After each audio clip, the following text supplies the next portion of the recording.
Hey there, welcome to the Treasured Wellness Show.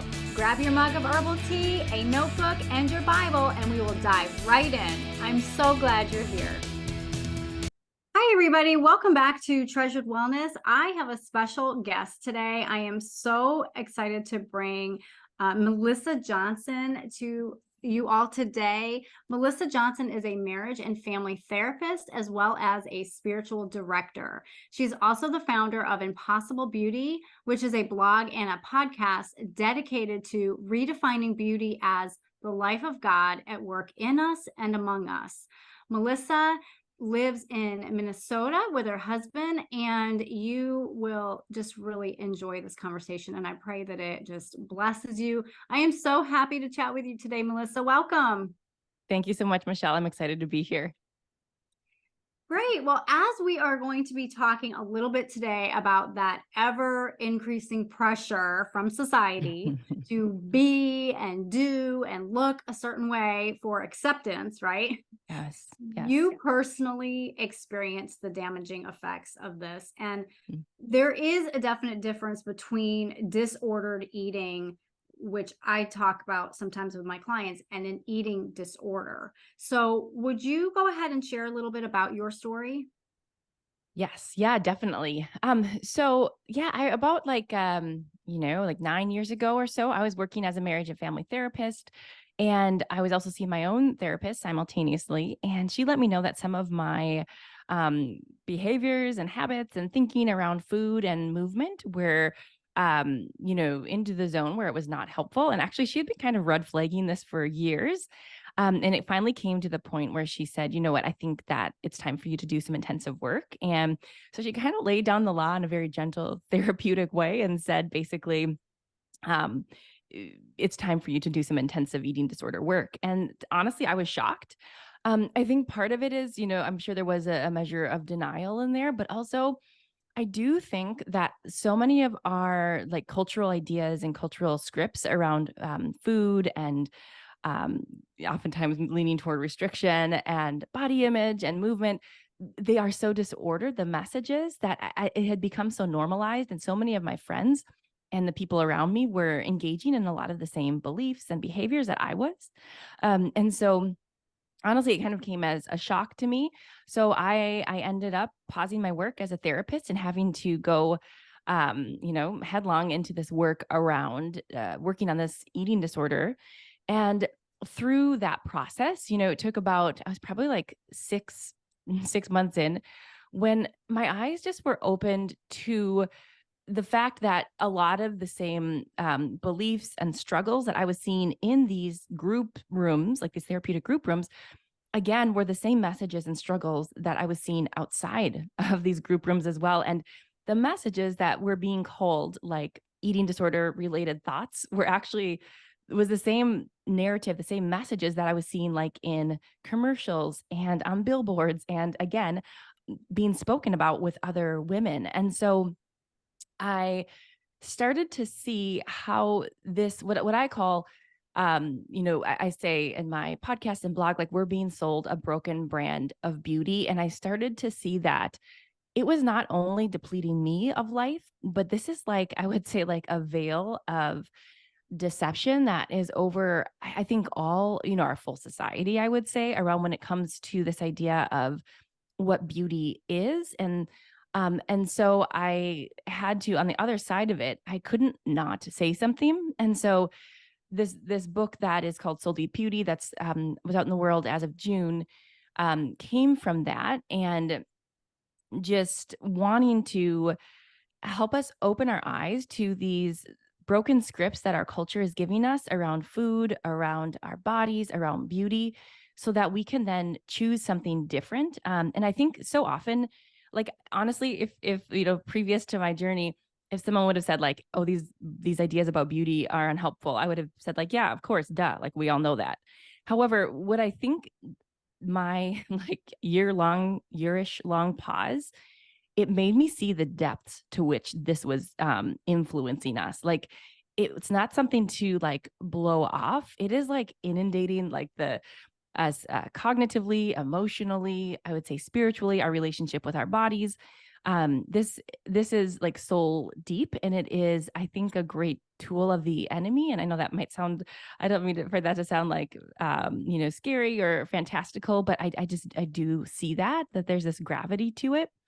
And so that is a bit of where this came from for me and why I'm so passionate about it.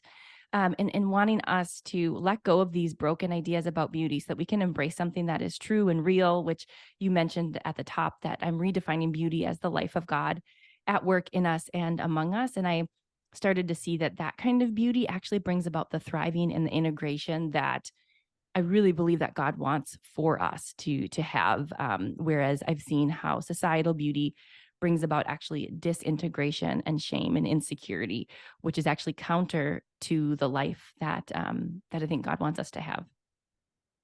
100%. I agree Mhm. 100%. And, there's so many of my clients and listeners that are in that area, that phase of their lives where they have raised their children or their children are about to leave the nest. And, we're in an age of Botox and fillers and all of that. And it's just, we are inundated. And it's when we put our health on the back burner and now we're like, now what? We Mhm. tend to maybe want to listen a little bit more to the noise of the world about that. So I love that you are bringing it back to, what does God say? What does God Mm, say about us?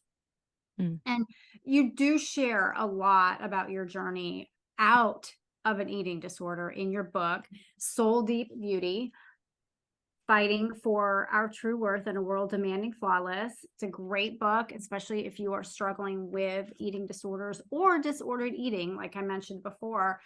And because I work with a lot of women who have spent their lives caring for others, taking care of their families, putting themselves and their health on the back burner, now they might be at a phase in their life, a season where they have those older kids, they have the empty nest, they're taking care of aging parents. Maybe they don't mm, feel well now. Their mm, energy is like gone. They have no energy, desire, motivation, because they're just so tired and their health is not ideal. mm, So, Melissa, I have a two-part question for you. mhm, Can you speak to the woman who is struggling right now in this season of transition to really know what her worth is as a daughter of God? mm, That's one.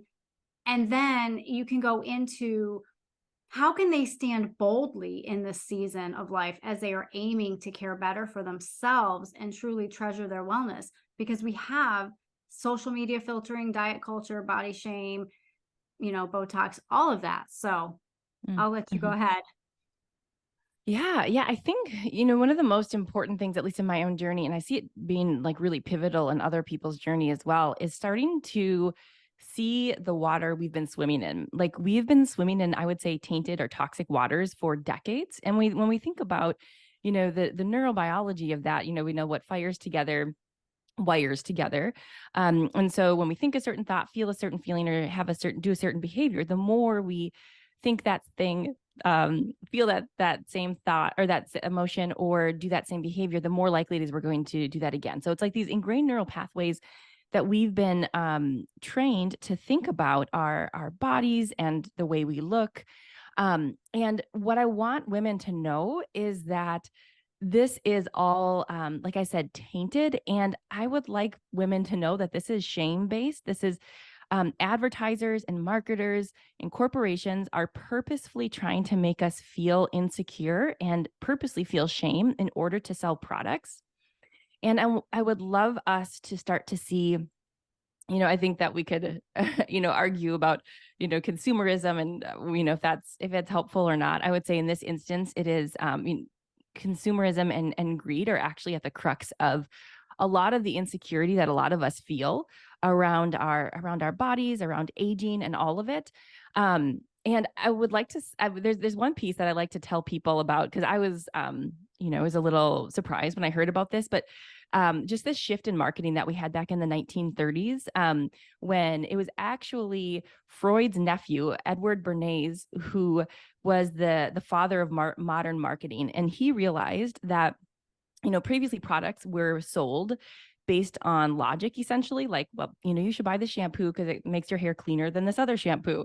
But what he realized is that our unconscious desires and insecurities are actually just as, if not more powerful for selling products than logic. And so we started to get this shift in marketing where, corporations and marketers started to see that, oh, if we play on people's, if this car becomes a symbol of freedom, or, we can make someone feel insecure if they don't have this product. And so what I want women to see is that this is the whole game of beauty and body image when it comes to the diet, and beauty and wellness industry. Also, oftentimes advertisements, if you notice, like they portray like the good life or the happy life, and usually everyone's fit and trim and smiling. And so what I want you to see is that you are being sold a package of goods, and it is not for your good. It is to sell products.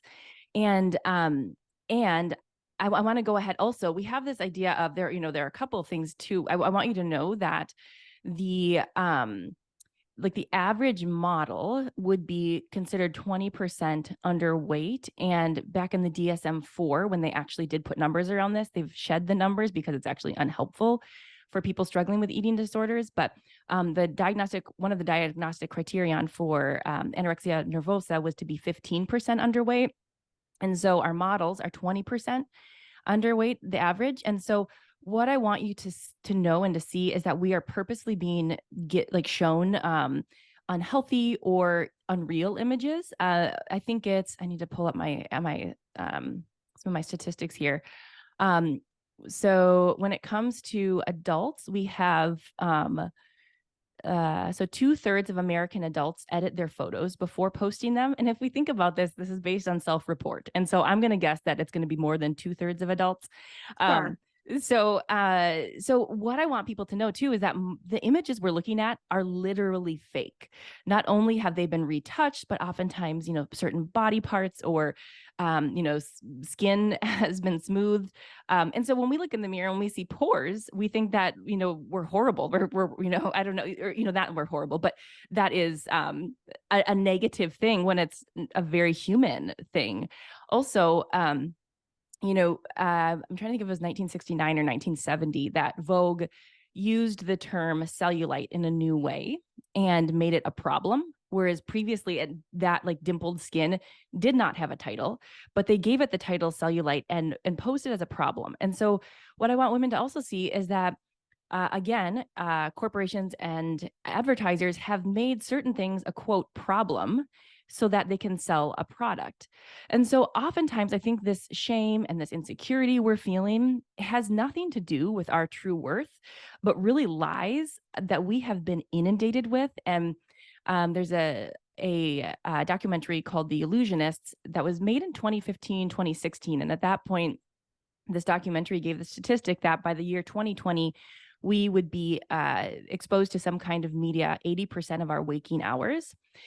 And I spoke to Elena Rossini, who's the filmmaker, a couple months ago, and she said she thinks we're at the point of beyond 80% of our waking hours. Yeah. And so if we think of this, again, bringing us back to what fires together, wires together, if what we are, our neural pathways, our brains, our souls are being bathed in is literally fake beauty that is purposely trying to elicit shame, no wonder we feel the way we do. No wonder we have like a mental health epidemic among our teenage population. And so I say all of that to say this insecurity or these perhaps self-judgments you have, I would encourage you to see the water for what it is that we've been swimming in, see the toxicity of it, and see that it is not true. It is not who you are. And to start to maybe decrease some of those influences and try to think of, okay, if this is an inundation of lies, like where can I get this, truth from? And so again, revisiting this idea of redefining beauty as the life of God in us and among us, like each of us has been made in the imago Dei, like the image of God, like the glory of God who like created the universe. Like that is your birthright. Like that is who you are made of. Like that is like the spirit who breathed life into you. And so that is the eternal spirit. And so all of these cultural ideas are going to pass away. They really mean nothing. And I don't think anyone is going to want, like, I don't think anyone's, eulogy is going to say something like, we can all learn from how clean she ate or how perfect her body was. Like, in the end, this stuff doesn't matter. But the fact that the eternal God created you and forged and formed your soul in love and unconditionally sings over you, I would encourage you to spend more and more time dwelling on those truths, knowing that that is eternal, that is true, that is real, whereas all this other stuff is false and purposefully designed to make us feel bad, basically. Yeah, I agree. I agree so much. I mean, we can't take anything with us, right? When God calls us home, we can't take anything with us. We're not even taking the shell of our body. Yeah. And so what are we storing up? What are our treasures we are storing up, right? So yeah, that's beautiful, because I think it is so prevalent, right? The shame and diet culture and diet mentality and all of that. And yeah, 2/3 of adults edit their photos. Yeah, for sure. That's higher. Right, I mean, if right. we're considering an adult 18 and up, Oh yeah, higher, absolutely. for Absolutely. sure. Yes. Yes. Yes. But it really does, this shame and all of the noise of the world really does distract us from treasuring our wellness and seeing ourselves the way God sees us. Mm. So we know that is not of God. We know that is not his desire for us to feel that way. Anything that we feel that is really negative is Mm. not going to be of God. He convicts us, but he does not condemn us, right? So Mhm. let's talk about spiritual warfare. We would be remiss if we did not talk about that, because we know that Satan attacks our mind. And that's why we're told many times in the Bible to be continually renewing our mind. And I'm thinking of specifically Romans 12.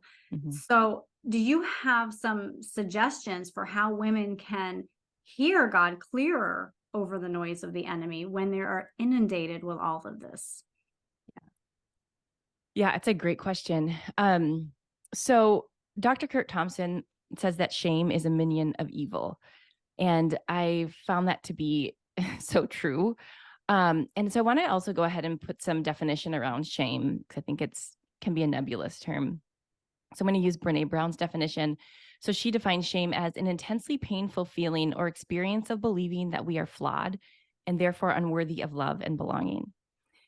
And that's the end of her definition. But what I want us to notice about that is that shame goes to the core of who we are. And like many people have said that, our deepest desire as humans is to be known and know others deeply. And so shame goes to that deep desire of being a human, basically, and says, you're unworthy of belonging.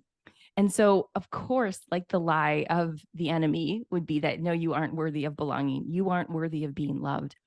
And so I would, I think it's first of all important to start noticing the signs of shame. And, shame is embodied, is what I've noticed as well, meaning, shame, yes, it is, these are messages that live in our head, but oftentimes we'll notice, I mean, for me, when I feel shame, I notice there's like a pit in my stomach.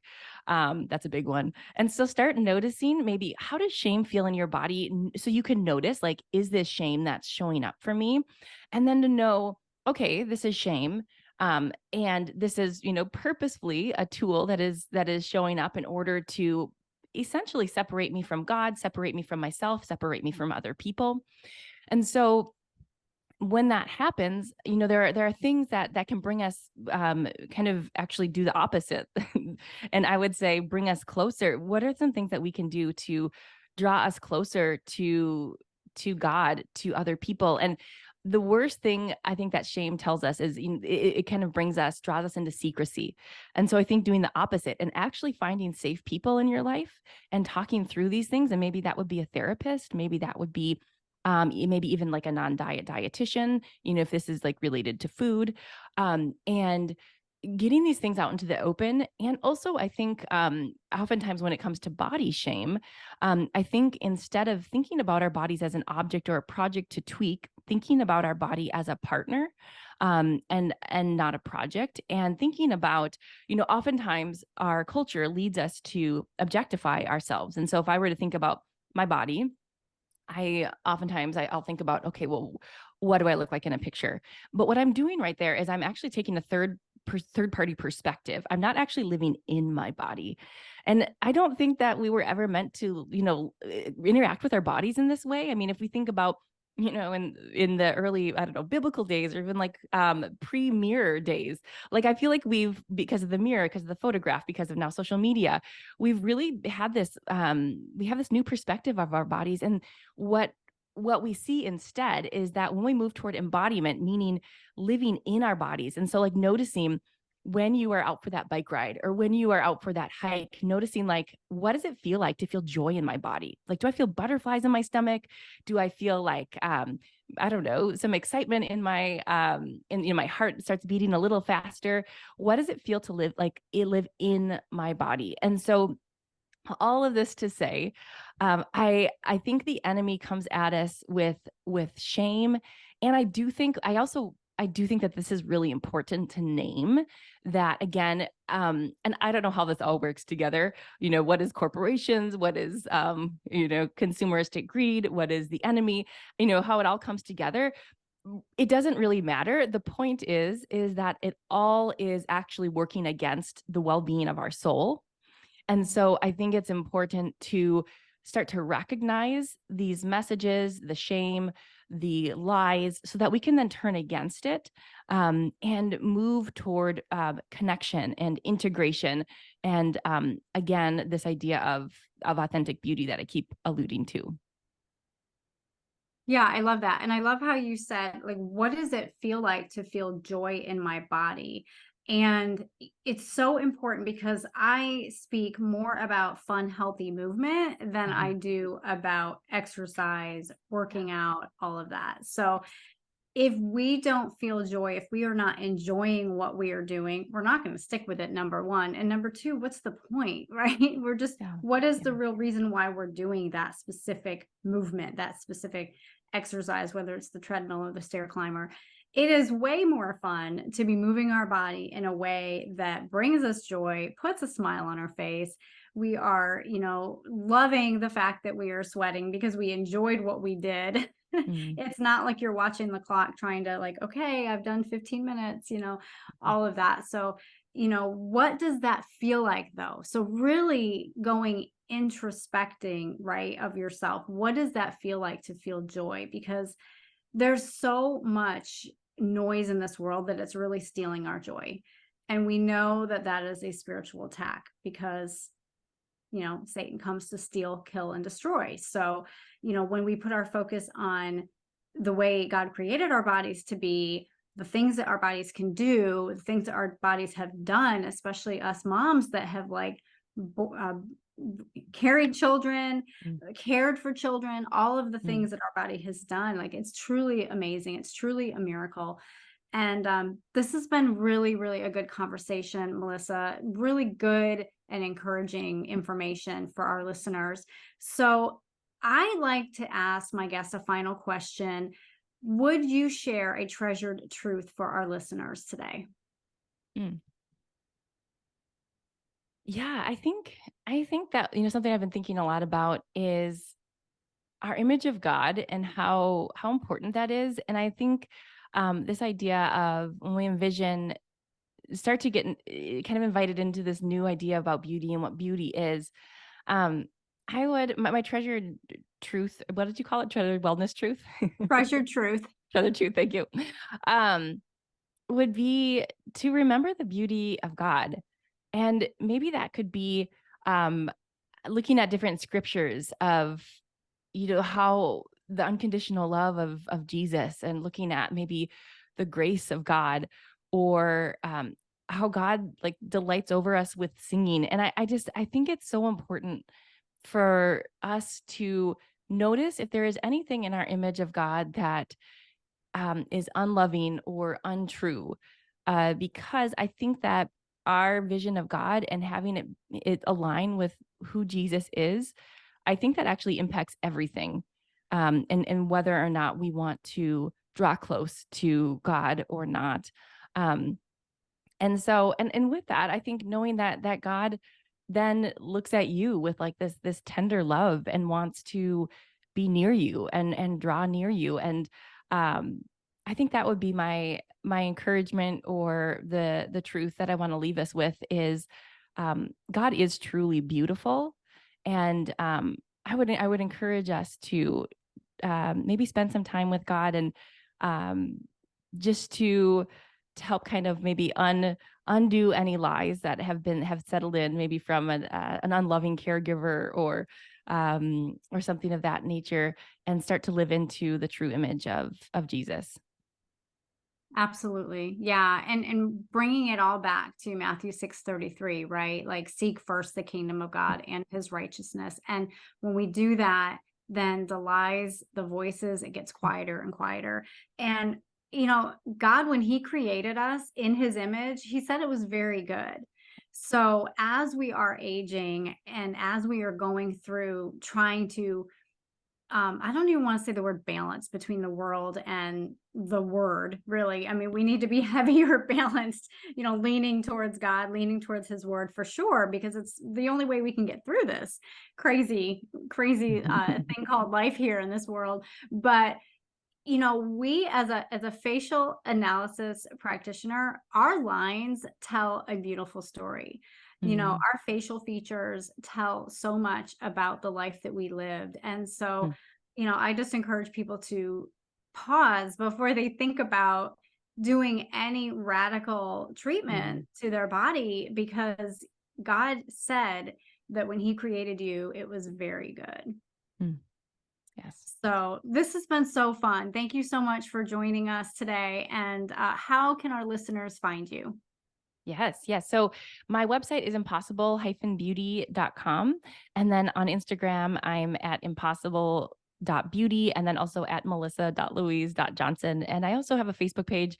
It's kind of long. I think it's Impossible Beauty blog and podcast. Yes. And then my book is Soul Deep Beauty, Fighting for Our True Worth in a World Demanding Flawless. And it is true that I do talk about my own journey with an eating disorder, and, kind of tease apart, talk about disordered eating as well. But I do see that this is a book for all women. There is one survey that I talk about from Chapel Hill, that says that like 75% of women report disordered eating behaviors, and we have like 85 to 95% of women um, not liking their bodies to the point of hating their bodies. So this book is, yes, it does talk about my eating disorder journey, but this is kind of like, I see those of us who struggle with an eating disorder as like the canary in a mine, kind of alerting us to the fact that we're swimming in toxic waters. And so I would like to invite all women who have been impacted by those waters to walk into freedom around these ideas.